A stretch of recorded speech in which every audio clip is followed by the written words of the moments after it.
This video is brought to you by the Critical Language Service. To learn more about our Arabic courses taught via video conferencing and telepresence, for schools and other groups, visit our website at www.criticallanguageservice.com. Negating present tense verbs. نفي الفعل المضارع. In formal Arabic or Fusha, verbs conjugated in the mudara are negated by putting the word la in front of the verb. So let's look at an example. We have the sentence, she تتذكر اسمي, remember my name, she remembers my name. And if I want to make it a negative sentence, I want to say she does not remember my name, then the first thing I have to identify is where is the verb. And the verb in this sentence is تتذكر. And step 2 is to put in the word la to make it negative before and we put this before the verb. So you write la تتذكر اسمي. She does not remember my name. Another example, he is working. يعمل في المكتب. He's working in the office. So the verb in the sentence is يعمل, working. And if I want to make it into a negative sentence and say he does not work or he is not working in the office, I simply add la in front of the verb يعمل. Changes to لا يعمل في المكتب. He does not work in the office or he is not working in the office. And finally, if we have the sentence ندرس الفرنسية, we study French, and I want to say we don't study French, simply add لا. So لا ندرس الفرنسية, we do not study or we are not studying French. Just like English, you see, we put the negative word directly in front of the verb.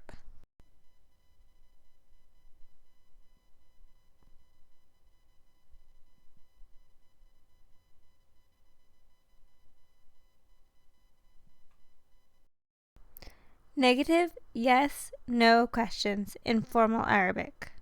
Formal Arabic uses the interrogative particle a instead of hal to ask negative questions.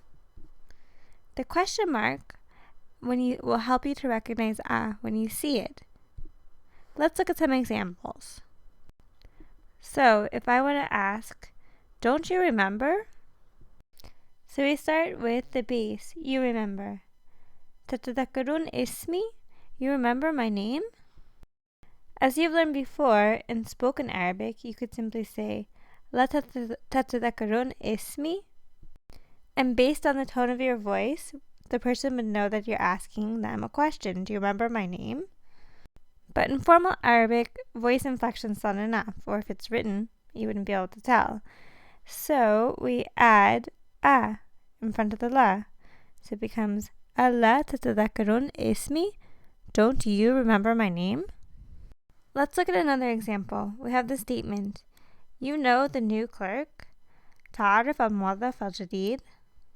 And if I want to change this into a yes-no question, as in don't or didn't, then can you guess what I have to do? I simply add to the front of the statement, ألا تعرف الموظف الجديد. And because I added a in front of the la, I have now made the statement, you know the new clerk, into a yes-no question. Don't you know the new clerk? So just to recap, a is used in front of the negative particle, la, to ask a yes-no question, a negative yes-no question like didn't or don't. Object pronouns, ضمائر النصب. You already learned to use subject pronouns like أنا, أنت, هي. You also already learned the possessive pronouns يا, ك, ها. The third and final set of personal pronouns in Arabic are object pronouns, which indicate the object of a verb, obviously. So for I don't remember her, it, we have لا أتذكرها. And you can see ها is replacing the object, like لا أتذكر مها or لا أتذكر, and this is just for the sake of showing لا أتذكر هي, we use لا أتذكرها. So هي مها, ha is the object of the sentence, she's the object of remembering. I don't remember her. And same for the Egyptian dialect. For who teaches you Arabic, we have مين بيدرسك عربي, who teaches you Arabic. And notice that you is feminine you, so kaf refers to you feminine. Another example in Egyptian Arabic, you have I love it or him, بحبه, and who refers to him or it. The following chart gives pronoun forms used as objects of verbs. As you can see, most of them match the possessive pronoun. So for me, as an object of a verb in Arabic, in Fusha, we add nun ya, and Masri the same. So for example, he spoke to me, كلمني, and كلمني. And you masculine, أنت, كاف, and same for Masri, كاف. So كلمك, كلمك. Feminine you, كاف, كسرة, كاف كسرة. So كلمك, كلمك. For him and it to be كلمه, ha and dhamma, and كلمه. Notice in Masri, the vowels come a letter before the end. For her, it, and them, we use ha في الفصحى, and Masri, same. So كلمها, her, he spoke to her, or كلمها, he spoke to her. Notice that we use ha for non-human plurals, them. So for example, if I'm talking about someone writing letters and sending them, you would say محمد بعث الرسائل, or you can say هو بعثها.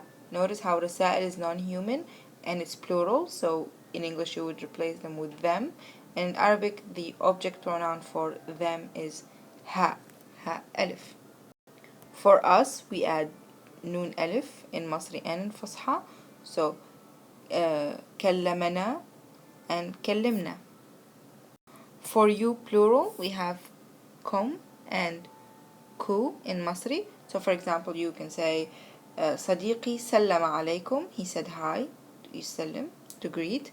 So in Fusha هو سلم عليكم, and in Masri سلم عليكم. And I'm sure you recognize السلام عليكم as a greeting, and kum being the you plural part. As for them, we use hum and hum in Masri. For example, درسهم, he taught them, and درسهم in Masri, same. Pronouns play a very important role in communication. For instance, notice how strange this sounds. I bought the book at a sale, and I was happy because I wanted to read the book for a long time. When I got home, I put the book on the table, made a cup of tea, and sat down to read the book. I sat there reading the book for the rest of the day. Doesn't the paragraph sound choppy and awkward? It should, because there's no pronouns in it. So now let's take a look at how much better it sounds when we put pronouns in to replace the book. I bought the book at a sale, and I was happy because I wanted to read it for a long time. When I got home, I put it on the table, made myself a cup of tea, and sat down to read it. I sat there reading it for the rest of the day. Doesn't it sound better with pronouns when we don't have to repeat the book, the book, the book in every sentence? In Arabic, pronouns play the same kind of role that they play in English, like you saw in this paragraph, but even more so.